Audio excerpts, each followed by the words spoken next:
नमस्कार। आज के लेक्चर में हम भ्रमित संचार के बारे में पढ़ेंगे। भ्रमित संचार का अर्थ आपको पता होना चाहिए कि जब एक प्रेषक अपना संदेश प्राप्तकर्ता को भेजता है तो प्राप्तकर्ता जब उस संदेश को उसी रूप में नहीं पाता या उसका गलत अर्थ निकल जाता है या कुछ संदेश है वो विनाशित रूप में प्राप्तकर्ता को पहुंचता है, तो ऐसे संचार को हम भ्रमित संचार कहते हैं।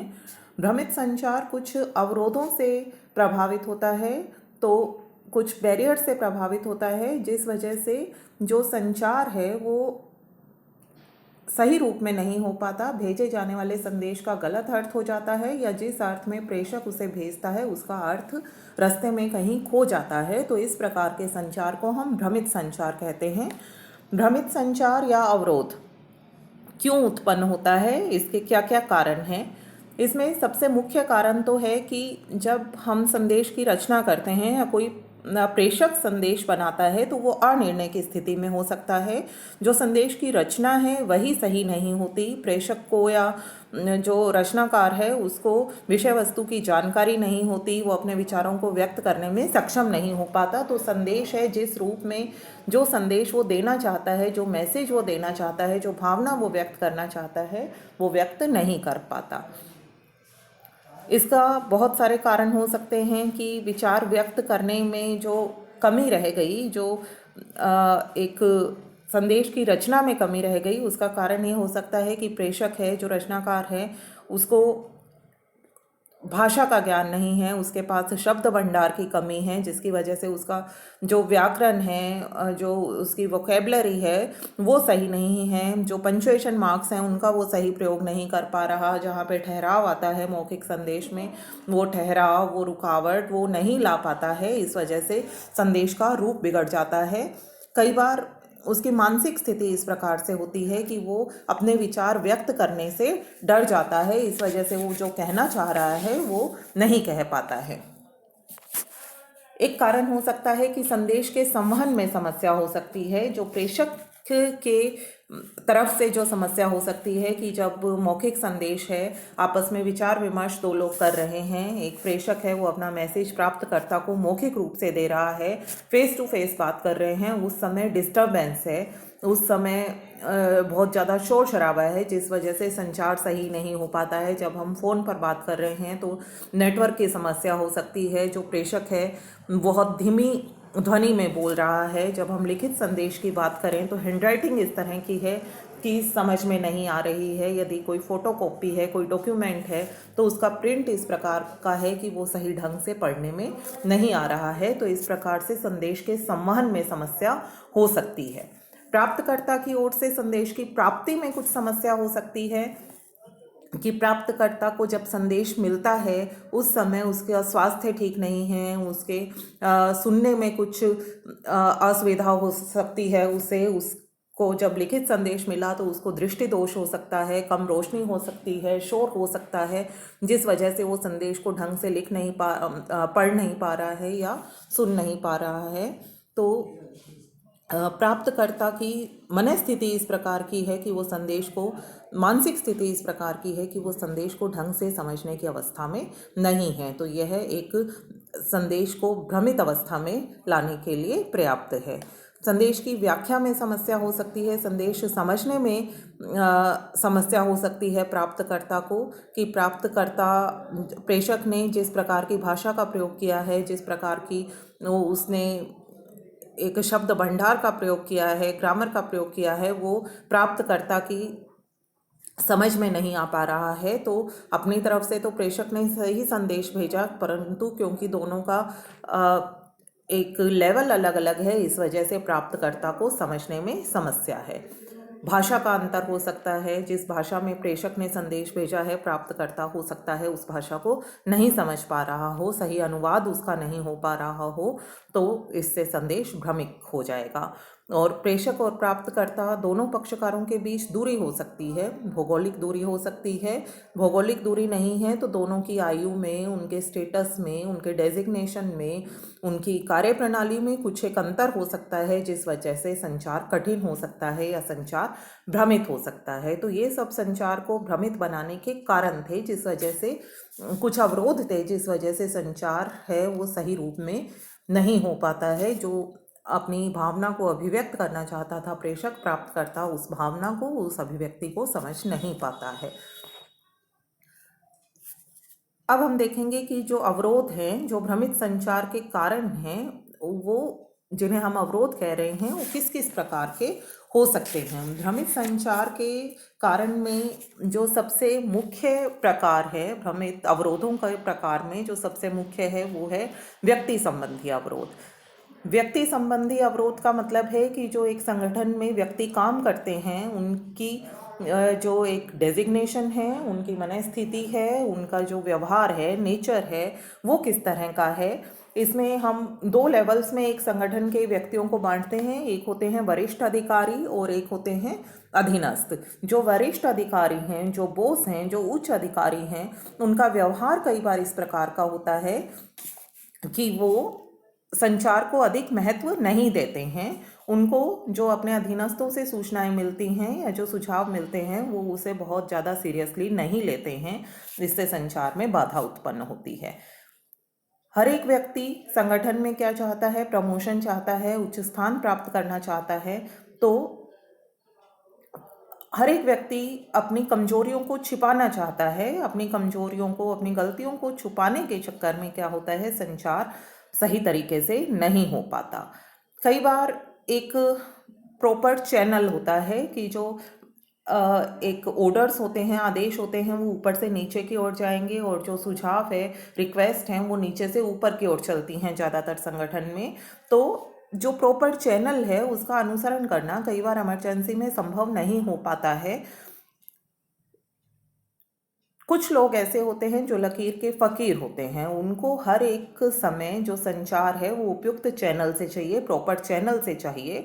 तो जब स्थिति ऐसी नहीं है कि उस प्रॉपर चैनल को फॉलो किया जाए और कोई व्यक्ति इस बात की मांग करता है कि जो संचार है वो प्रॉपर चैनल से ही होना चाहिए, तो संचार में बाधा उत्पन्न हो सकती है।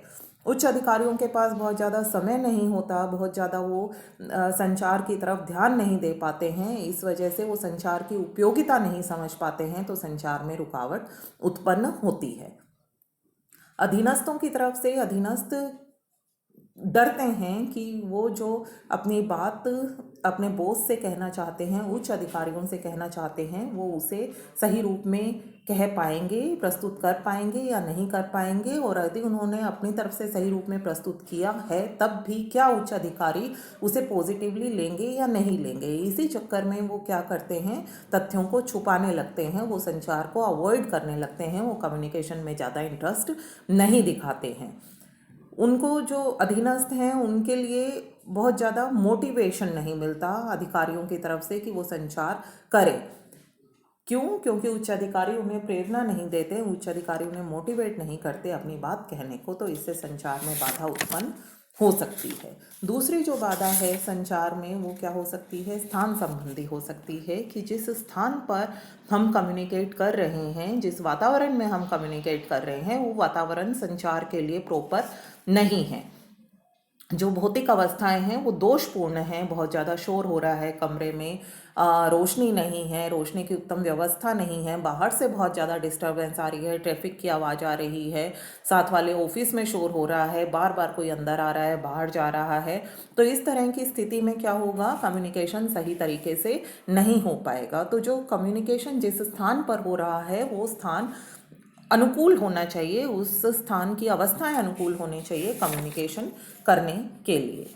भाषा संबंधी अवरोध हो सकते हैं। शब्दार्थ या भाषा संबंधी अवरोध का मतलब है कि जो विषय वस्तु है संचार की, वो क्या होता है, वो मैसेज होता है जो हम सामने वाले व्यक्ति के पास पहुंचाना चाहते हैं। तो तो वो जो मैसेज है उस मैसेज की रचना जिस भाषा में की गई है उस भाषा में यदि अस्पष्टता है, क्योंकि हमें पता है कि हमारे यहाँ जो हिंदी और इंग्लिश भाषा चलती है उसका विशाल शब्दकोश है, एक एक शब्द के कई अर्थ निकलते हैं। तो यदि हम अपना संदेश की रचना सही भाषा में नहीं करेंगे, शब्दों का चुनाव स्पष्ट नहीं करेंगे, इस प्रकार के शब्दों को नहीं चुनेंगे जिनका कुछ और मीनिंग निकल सकता है, और यदि कई मीनिंग निकलते हैं तो हमें उसे उस संदेश में क्लियर करना पड़ेगा। अशिष्ट शब्दों का प्रयोग किया जाएगा या जो पंक्चुएशन मार्क्स हैं उनको सही तरीके से यूज़ नहीं किया जाएगा, तो क्या होगा, वो संदेश गलत रूप से पढ़ा जाएगा या गलत रूप से समझा जाएगा। तो इसलिए ये ज़रूरी है कि जो संदेश लिखा जाए उसमें कम से कम सरल भाषा का प्रयोग किया जाए, ज़्यादा से ज़्यादा सरल भाषा का प्रयोग किया जाए, जिससे कि सामने वाले पक्षकार को वो आसानी से समझ आ सके। दूसरा ये हो सकता है कि जो तकनीकी भाषा है, जैसे कुछ एक टेक्निकल नॉलेज रखने वाले लोग हैं, जैसे हम इंजीनियर का एग्जांपल लें, तो वो जब कोई संचार करेंगे, वो जब कुछ कम्युनिकेट करेंगे तो वो अपने लेवल पर नहीं रख कर करें। अपने लेवल पर रखकर यदि वो कुछ मैसेज करेंगे तो उसमें तकनीकी भाषा का प्रयोग ज़्यादा होगा। जहाँ पर तकनीकी भाषा का प्रयोग ज़्यादा होगा वहाँ पर संचार में अवरोध उत्पन्न होगा। तो जो तकनीकी ज्ञान प्राप्त व्यक्ति हैं उनको ये कोशिश करनी चाहिए कि कम से कम भाषा, तकनीकी भाषा का प्रयोग किया जाए और एक साधारण भाषा का प्रयोग जिसको कोई भी व्यक्ति या प्राप्तकर्ता समझ पाए उसका प्रयोग किया जाए। संगठनात्मक अवरोध हो सकते हैं, संगठन संबंधी अवरोध हो सकते हैं। संगठन संबंधी अवरोध में संगठनात्मक नीतियां अवरोध उत्पन्न कर सकती हैं। नीतियां और नियम किसी भी संगठन में बहुत महत्वपूर्ण होते हैं। तो यदि नीतियां और नियम फ्लेक्सिबल नहीं हैं, उदाहरण के लिए किसी संगठन में ये नीति है कि संचार लिखित रूप में ही किया जाएगा, पर स्थिति ऐसी है कि हम लिखित रूप में संचार करना व्यवहारिक नहीं है, मौखिक रूप में संचार किया जाए तो बहुत कम समय लगेगा और हमारा काम पर समय पर काम भी हो जाएगा, परंतु क्योंकि नीति ऐसी है हम उसको चेंज नहीं कर पा रहे हैं, तो क्या होगा, संचार में बाधा उत्पन्न होगी और काम में देरी होगी। तो नियम यदि बहुत ज़्यादा कड़े हैं, उनमें फ्लेक्सिबिलिटी नहीं है, तो उन निश्चित नियमों से तंग आकर कुछ लोग क्या करते हैं, संदेश भेजने में हेजिटेट करने लगते हैं। वो संदेश भेजना ही नहीं चाहते, संचार करना ही नहीं चाहते, क्योंकि उसकी प्रक्रिया बहुत लंबी हो जाती है। जो संबंध है आपस में संगठन के व्यक्तियों के, औपचारिक संबंध हैं, उनको विभिन्न श्रेणियों में बांटा गया है। तो वो जो श्रेणियां हैं, वो जो संगठनात्मक संरचना की जटिलता है, वो संचार में बाधा उत्पन्न कर सकती है। जो उच्च अधिकारी और अधीनस्थ के संबंध हैं, यदि उनका जो आपस में रिलेशंस हैं वो रिलेशंस अच्छे नहीं हैं, जितना ज़्यादा जटिलता होगी इस संरचना में उतना ही ज़्यादा संचार प्रभावहीन बन जाएगा। संगठनात्मक सुविधाओं में कमी है, लोगों को पर्याप्त स्टेशनरी नहीं मिलती, टेलीफोन की सुविधा नहीं मिलती कि वो एक दूसरे से कम्युनिकेट कर पाए, पोस्टल फैसिलिटी नहीं मिलती। तो अगर ये सुविधाएं नहीं हैं तो संचार में बाधा उत्पन्न होगी ही होगी।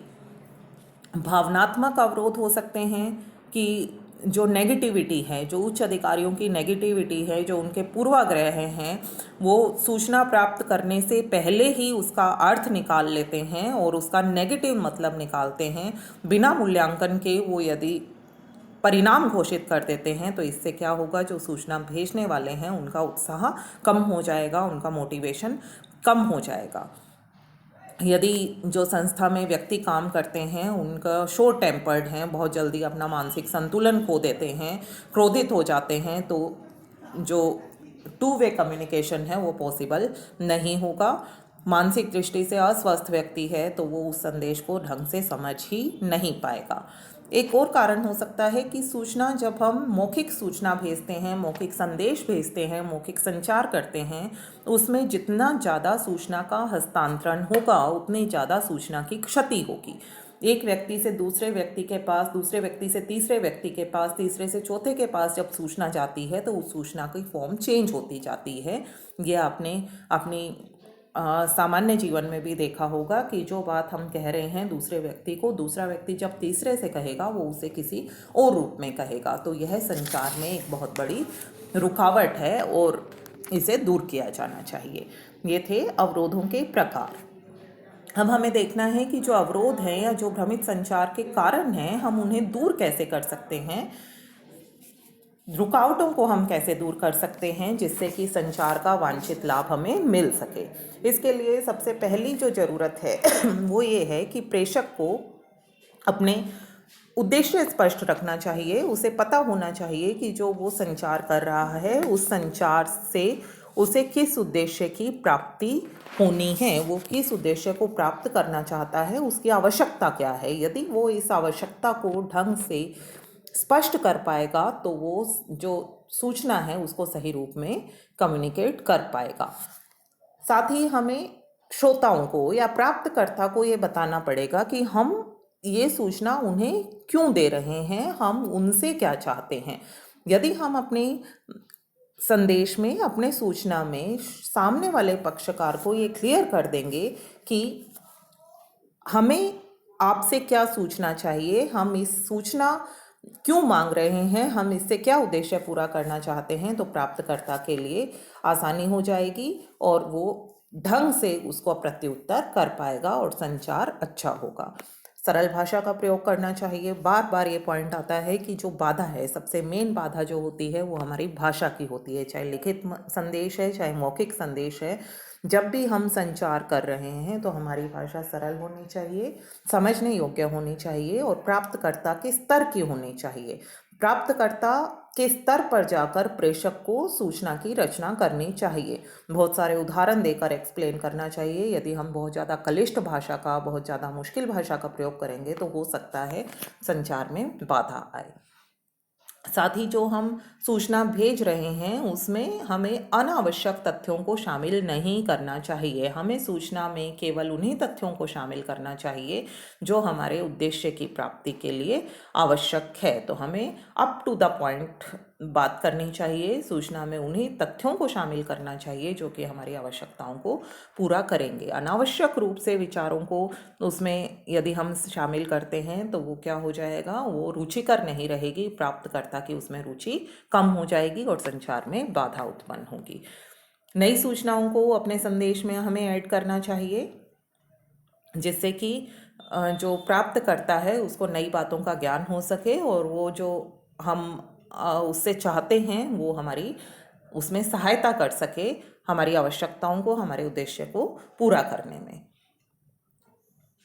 शोर न्यूनतम होना चाहिए। जब हम मौखिक संदेश की बात करते हैं तब श्रोता और जो वक्ता है उसको आपस में जब संचार करना है तो उस समय, जिस समय संचार हो रहा है उस समय शोर नहीं होना चाहिए अनावश्यक रूप से। जो हम जिस चैनल का, जिस माध्यम का प्रयोग कर रहे हैं वो माध्यम उचित होना चाहिए। उस माध्यम से जब वक्ता श्रोता को कुछ कहना चाहता है तो श्रोता तक वॉइस क्लियर होनी चाहिए और श्रोता को समझ में आना चाहिए कि वक्ता क्या कह रहा है। तो इससे वक्ता को भी अच्छा लगेगा बोलने में और श्रोता की भी रुचि बनेगी। जो डॉक्यूमेंट्री है, जब हम लिखित संदेश की बात करते हैं तो हमें अपने जो डॉक्यूमेंट्स हैं उनको आकर्षक बनाना चाहिए। आकर्षक बनाने के लिए हम अच्छे से कागज़ का प्रयोग कर सकते हैं, अच्छी टाइपिंग का प्रयोग कर सकते हैं और उसमें चार्ट्स, ग्राफ्स को शामिल कर सकते हैं, कलरफुल टाइपिंग कर सकते हैं, अच्छा सा फॉर्मेट बना सकते हैं। तो इस तरह से हमें जो डॉक्यूमेंट है उनको इस तरह का से अट्रैक्टिव बनाना चाहिए कि प्राप्तकर्ता उसे पढ़ने के लिए मजबूर हो जाए। और एक और बात जो हम कर सकते हैं कि जिस समय वो डॉक्यूमेंट प्राप्तकर्ता को मिले उस समय वो हमें ऐसा समय का चुनाव करना चाहिए कि प्राप्तकर्ता उस समय उसे पढ़ने की स्थिति में हो। यदि ऐसा होगा तो प्राप्तकर्ता की रुचि उसमें बढ़ेगी और हमारा संचार है वो सफल होगा। शांत वातावरण होना चाहिए। मैंने अभी बताया कि जो शोर है वो कम से कम होना चाहिए। मौखिक संदेश की जब हम बात करते हैं तो हमारा जो वातावरण है वो कंफर्टेबल होना चाहिए, शांत होना चाहिए, पीसफुल होना चाहिए, जिससे कि श्रोता आकर्षित हो, श्रोताओं को इंटरेस्ट आए हमारे संदेश में, वक्ता को बोलने में अच्छा लगे।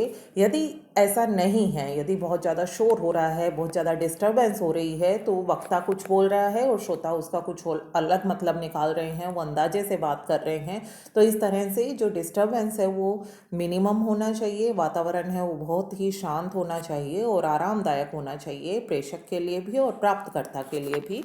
तब संचार है वो अच्छा हो पाएगा और सफल हो पाएगा।